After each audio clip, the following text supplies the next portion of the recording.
सप्रेम साहेब बंधु। बंधुओं, एक भक्त ने सवाल किया कि सदगुरु कबीर साहब का मैंने एक दोहा पढ़ा था कि ऊंचे कुल का जन्मिया जे करनी ऊंच ना होए। इस दोहे का अर्थ क्या है? तो मैं भक्त को यह बताना चाहता हूं। तो सबसे पहले इस दोहे का आशय और इस दोहे का मतलब क्या होता है। सदगुरु कबीर साहब कहते हैं, ऊंचे कुल का जन्मिया जे करनी ऊंच ना होई, सुबरन कुलस सुरा भरा साधु निंदा सोई। कबीर साहब कहते हैं, जिस प्रकार अगर कोई व्यक्ति कहीं ऊंची जाति में जन्म ले या ऊंचे कुल का मतलब जाति भी, और पैसे से बड़ा बलवान और धनवान व्यक्ति के यहां किसी का जन्म हो, लेकिन उसका कर्म अच्छा ना हो, जिस प्रकार से सुब्रन सोने का जो कलश होता है, उस कलश में अगर सुरा अर्थात मदिरा या शराब भर दिया जाए तो वह जल नहीं हो जाता। इसलिए साधु निंदा सोए। उसकी सदगुरु कबीर साहब ये साधु कहते हैं ना, निंदा, वह पेयजल सकता, वह पीने लायक नहीं हो सकता। किसी साधु किसी अच्छे व्यक्ति को नहीं पिला सकते हो या उसे अच्छा कहा जा सकता है। इसका सीधा सा तात्पर्य यह है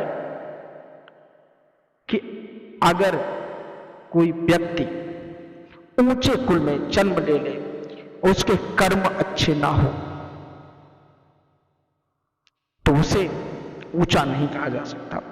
उसकी नीच सोच हो, उसकी छोटी सोच हो, किसी को प्रताड़ित करना, किसी के साथ सही व्यवहार ना करना, किसी के साथ प्रेम से बात ना करना, बड़े बूढ़ों का आदर ना करना, लोगों के साथ झगड़ा लड़ाई करना, तो ऐसे कर्म करने वालों को ऊंचा नहीं कहा जा सकता। उसके विवेक, उसकी सोचने की शक्ति, उसका मन, वह किस तरीके से लोगों से बात करता है, किस प्रकार से लोगों के प्रति उसका आचरण है, उसे किस प्रकार से लोगों द्वारा बुलाया जाता है, समझा जाता है, वह आवश्यक होता है। अगर किसी का कर्म अच्छा है तो वह अच्छा ही होता है। जल को कहीं भी रख दो, वह जल ही कहाएगा। यहां कोई व्यक्ति ऊंचे कुल में जन्म लेकर उसका कर्म कांड गलत हो जाए, या कोई व्यक्ति अच्छे भक्त के घर में जन्म ले ले, किसी शूरमा के यहां जन्म ले जो भक्ति में लीन हो, लेकिन उसके कर्म खराब हो, तो क्या वह सही होता है? क्योंकि हिरण्याकश्यप जैसे के घर में ध्रुव प्रहलाद का जन्म हुआ, वह ईश्वर की भक्ति करता था। वह किस कुल में पैदा हुआ, वह किसकी भक्ति करता था, वह भी जानते हैं लोग। वह नारायण की भक्ति में लीन रहता था। सदगुरु कबीर साहब ने वहां भी उपदेश दिया। सोचने योग्य बातें हैं। ध्रुव प्रहलाद को, क्योंकि वह अगर किसी ऐसे घर में जन्म लेने के बाद भी अगर उसके कर्म अच्छे हैं तो उसको अच्छा कहा जाता है। उसका अच्छा कर्म हो, वह अपने कर्मों से अपनी एक गाथा लिखता है, अपने कर्मों से लोगों के दिलों में अमिट छाप छोड़ता है। आज ऐसे महान क्रांतिकारी संत, महान देशभक्तों ने को लोग याद करते हैं तो उनके कर्मों के माध्यम से, भगत सिंह, गुरु नानक से लेकर सुखदेव से लेकर ऐसे तमाम लोगों को कोई याद करता है तो उनके कर्मों की वजह से याद करता है। गांधी को कोई याद करता है तो उनके कर्मों की वजह से याद करता है। सदगुरु कबीर साहब को कोई याद करता है तो उनके कर्मों की वजह से याद करता है। राजा रामचंद्र को याद करता है, भगवान रामचंद्र जी को याद करता है कोई तो उनके कर्म के आधार पर याद करता है। श्री कृष्ण को अगर कोई याद करता है तो उनके कर्म के आधार पर याद करता है। महर्षि वाल्मीकि को कोई याद करता है तो उनके कर्म के आधार पर याद करता है। विभीषण को कोई याद करता है तो उनके कर्म के आधार पर याद करता है। रावण को कोई याद करता है तो उसके कर्म के आधार पर याद करता है कि उसका कर्म क्या था। वो ब्राह्मण कुल में पैदा हुआ लेकिन उसका कर्म राक्षस जैसा था, इसलिए उसे राक्षस ही याद किया जाता था।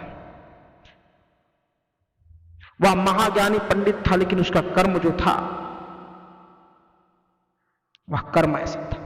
ब्राह्मण कुल में पैदा होकर भी महाज्ञानी पंडित था लेकिन वह कर्म के आधार पर आज राक्षस के रूप में माना जाता है।